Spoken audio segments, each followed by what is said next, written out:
네, 안녕하세요. 자, 인문 예술 분야의 글의 특징을 알아보도록 하겠습니다. 인문 분야의 글은 인간이 지닌 삶의 근원적인 문제에 관해 탐구하고, 그리고 그것의 의미를 밝히는 글이다. 라면서, 탐구하고 그 의미를 밝히는 글, 이게 어떤 지금 개념을 얘기를 하고 있네요. 어떤 개념? 바로 인문 분야의 글이라는 개념을 얘기를 해주고 있습니다. 그러면 삶의 근원적인 문제라는 건 뭘까? 라는 거 생각을 해보면 우리가 흔히 생각을 하잖아요. 죽음이란 뭘까? 혹은 행복이란 과연 뭘까? 이렇게 생각하는 거, 이런 것들이 바로 어떤 삶의 근원적인 문제에 해당이 되겠죠. 그런 문제에 관해서 탐구하고 그 의미를 밝히는 글이 바로 인문 분야의 글이다. 그리고 또 하나 나오네요. 예술 분야의 글은 또 개념이 나오겠죠. 뭐라고? 인간의 상상력과 미의식에 관해 비평하거나 설명하는 이 개념이 나오고 있죠. 인간의 상상력과 미의식. 선생님 일부러 조금 어려운 단어 같은 경우는 이렇게 의미를 적어놨으니까 꼭 이 의미를 적어놓으시기 바랍니다. 미를 느끼거나 이해하고 판단하는 식이 바로 미의식이라고 그래요. 그래서 어떤 상상력, 미의식, 이것을 비평하고 설명하는 글이다. 그러면 이 인문 예술 분야의 글에는 인간이 세계를 인식하는 방식이나, 그지? 인식이라는 건 뭐 있어? 사물을 분별하고 판단하는 일, 그걸 인식이라고 해요. 인간이 세계를 인식하는 방식이나 예술과 삶의 문제를 대하는 관점과 태도 등이 담겨 있다. 이게 바로 뭐가 되겠어? 인문 예술 분야 글의 특징이 되겠네요.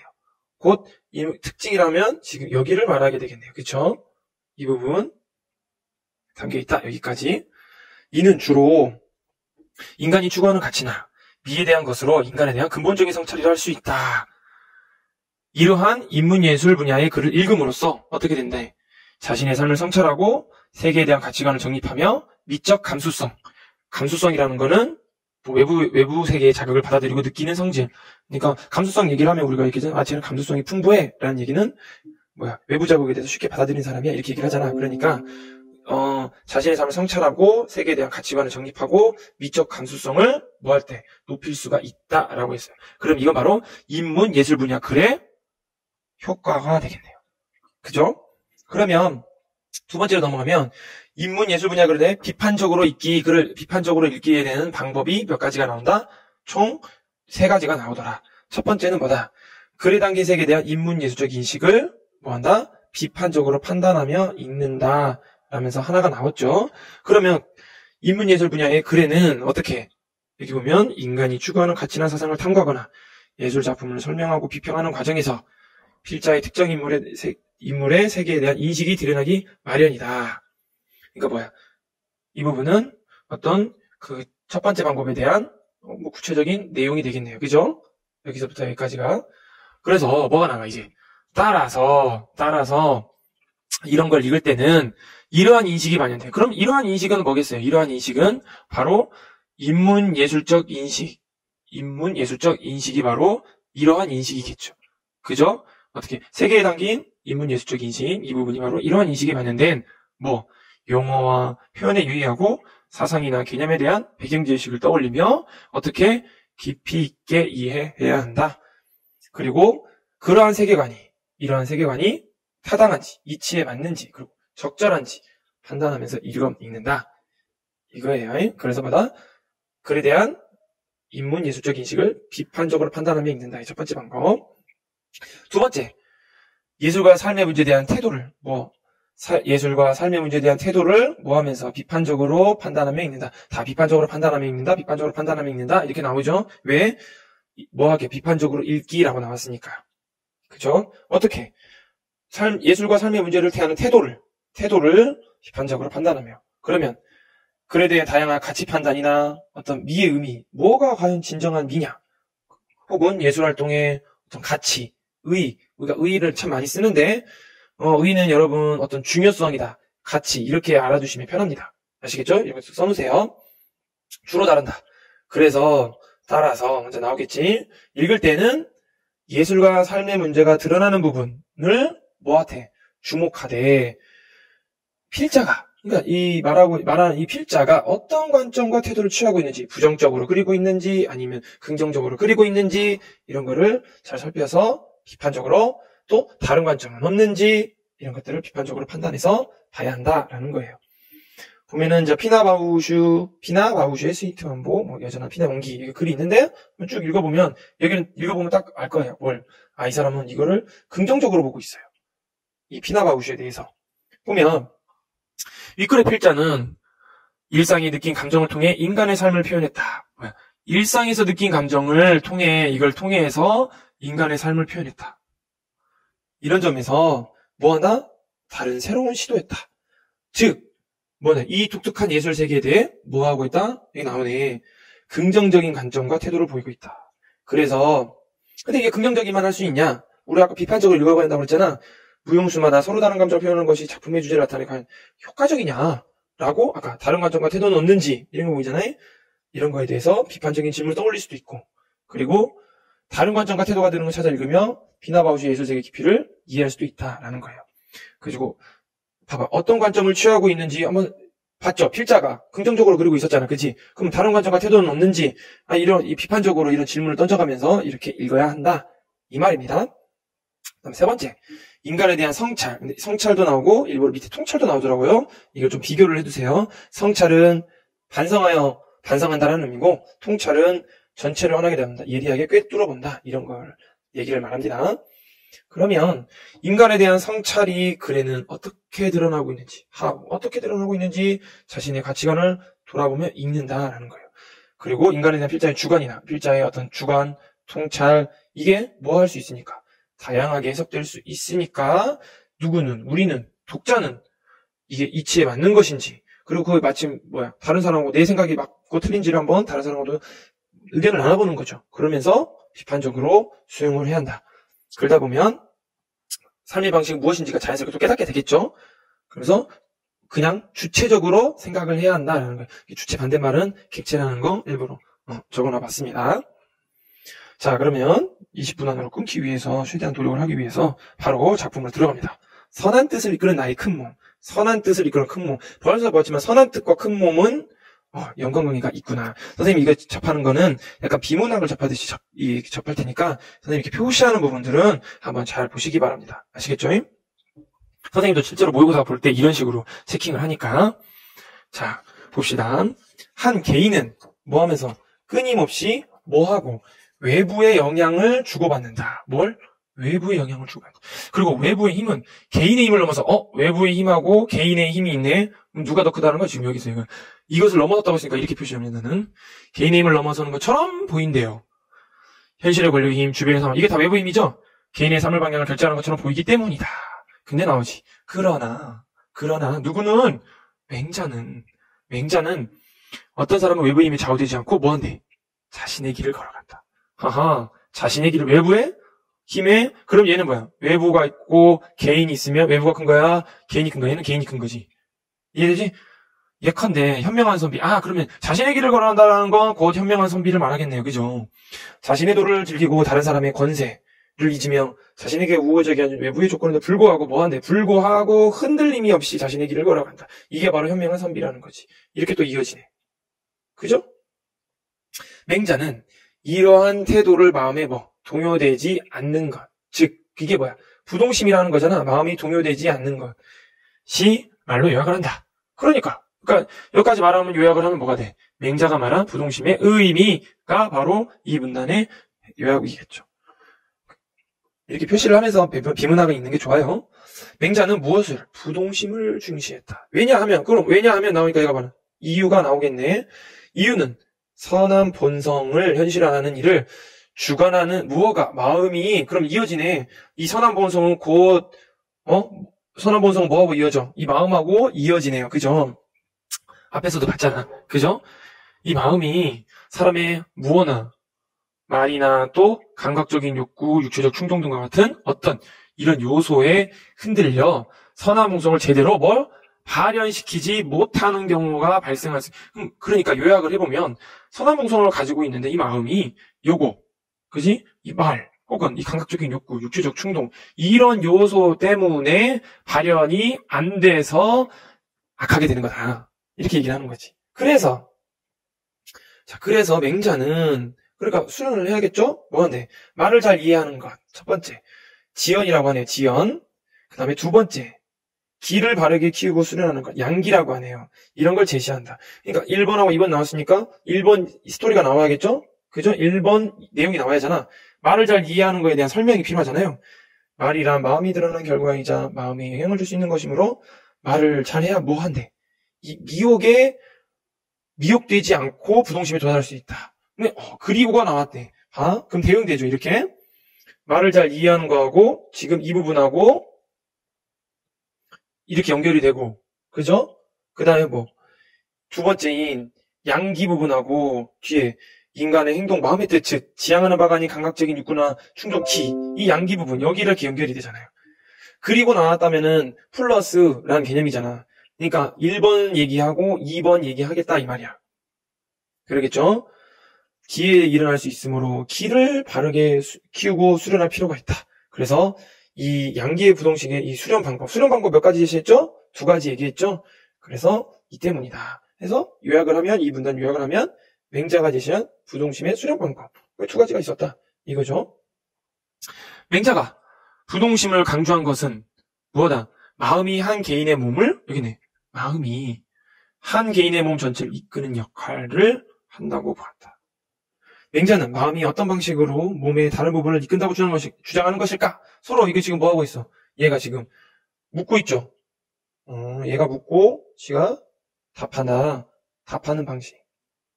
자기가 묻고 자기가 답하는 방식을 얘기를 하고 있네요. 맹자는 마음이 어떤 방식으로 몸을 다른 부분을 이끈다 주장하는 것일까? 이와 관련하여 맹자는 마음과 감각기관의 관계. 그러니까 이 마음과 이거를 설명한다. 그러면 이제 앞으로 어떻게 다는 거야? 마음하고, 그죠? 이 감각기관하고 설명을 해야겠지. 그잖아. 그래서 비문을 볼 때, 이제 마음하고 감각기관에 대해서 설명을 하겠구나. 근데 2개를 뭐 하겠구나. 비교하겠구나라는 걸 알고 계셔야 돼요. 설명한다고 했었으니까. 그죠? 그러면, 보세요. 자, 마음을 세모라고 해볼게요. 그 다음에 감각기관을 네모라고 해볼게요. 이런 식으로 표시를 하면서 가야 돼.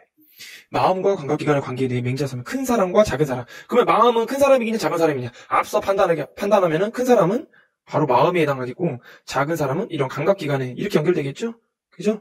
또 뭐야? 즉, 대인과 소인. 큰 사람, 세모고, 감각기관은 소인. 이거와 연결이 되겠지. 거기서 출발한대요.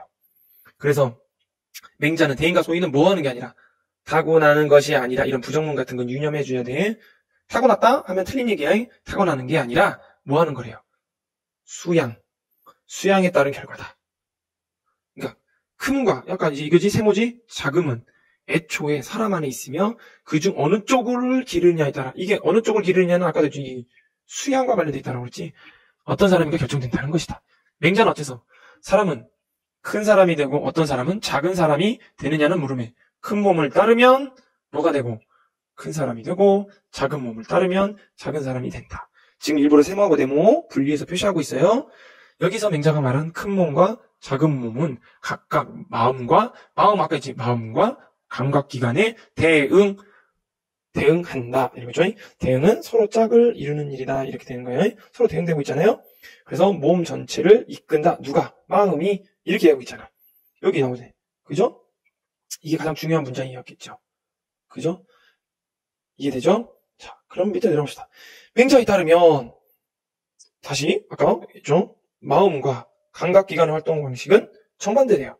자, 귀나 눈 같은 작은 몸. 이 작은 몸은 아까 네모였지. 뭐돼? 수동적이다. 이게 딱 느낌이 오지. 이런 키워드 같은 건. 작은 몸은 외부 자극이 주어지면 얘는 외부 자극이 주어지면 그대로 끌려간다.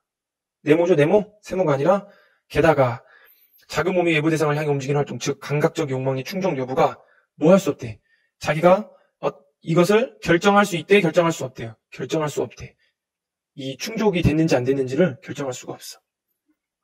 또 외부 대상을 얻는 일은 법적 제약이나 사회적 규범 같은 정해진 절차를 따라야 할 뿐 아니라 개인의 의지는 어떻게 할 수 없는 상황, 이런 것들, 법적 제약을 붙이거나 이런 것들 있기 때문에 이런 건 다 지금 네모인 감각기관하고 지금 이렇게 연결이 되는 거잖아. 그죠? 그러니까 따당 나오지.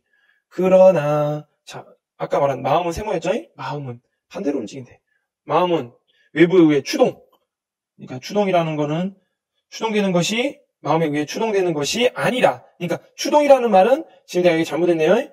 또 보면 추동이라는 거는 어디에 가까운 거야? 지금 이거는 마음과 가까운 거지. 왜? 추동되는 것이 아니라, 이게 아니라, 뭐 하는 거래? 하늘이 부여한 인간의 무엇? 본성의 근거. 따라서 마음의 활동 감각기관과 달리 자신의 의지에 따라. 이것도 세모지? 의지에 따라 결과를 얻게 돼 있다. 그러니까 큰 몸, 작은 몸의 차이점. 이 문단을 요약을 하면 그렇게 되네요. 그러면 맹자는 큰 몸이 먼저 서게 되면 작은 몸이 큰 몸을 해치지 못한다라고 말한다. 더 나아가 맹자는 감각적인 욕구를 충족하는 일은 따로 단지 작은 몸을 위한 일에 그치지 않는다고 말한다. 먹고 마시는 일과 같은 감각적 욕구와 관련된 활동은 작은 몸을 기르는 일이다. 아하, 그러나 이런 거 중에 그러나 큰 몸이 먼저 서 있는 상황이라면 큰 몸이 먼저 서 있으면 선한 본성에는 유리한 도덕적 마음을 발휘하고 있는 상황에서 하는 감각적 욕구와 관련된 활동은 단지 작은 몸을 위한 일이 아니다. 아하. 먹고 마시는 일을 즐긴다 하더라도 의롭고 여기서 얘는 어떤 예절을 말하는 게 아니라 사람이 마땅히 지켜야 할 도리에 해당합니다. 맞게 하려고 노력한다면 그 일은 작은 몸뿐만 아니라 큰 몸을 위하는 일이기도 하다. 그래서 이게 뭐다? 여기서 이제 핵심이 여기서 나오는 거지. 따라서 이러한 경우도 감각적인 욕구와 관련된 작은 몸의 활동은 의나 예에 관련된 이 큰 몸 활동에 뭐 돼요? 종속돼 있다. 그죠? 큰 몸이 먼저 서야 한다라는 부분이 지금 이 문단을 얘기를 하고 있는 거예요. 그럼 작은 몸은 수동적이기 때문에, 아까 수동적이잖아요. 수동적이기 때문에 외부에 끌려간다? 이것도 아까 이해했죠? 큰 몸, 즉 마음에 이끌려갈 수도 있다. 큰 몸에 이끌려갈 수 있다. 예컨대 어떤 상황에서 남을 불쌍히 여기는 타고난 착한 마음이 들어 이를 저버리지 않고 집중하면 작은 몸은 따라오게 된다. 얘는 아까 수동적이라고 했으니까. 즉 어떤 동기나 실천으로 자연스럽게 옮겨가게 된다. 이와 반대로 경우도 생각해 볼 수 있다. 누구나 먹고 마셔야 살 수 있다. 그런데 어떤 사람이 먹고 마신 일로 타인의 비난을 산다면 이는 그가 먹고 마신 일 자체 때문이 아니다. 이게 뭔 말일까? 한번 뒤에 봅시다.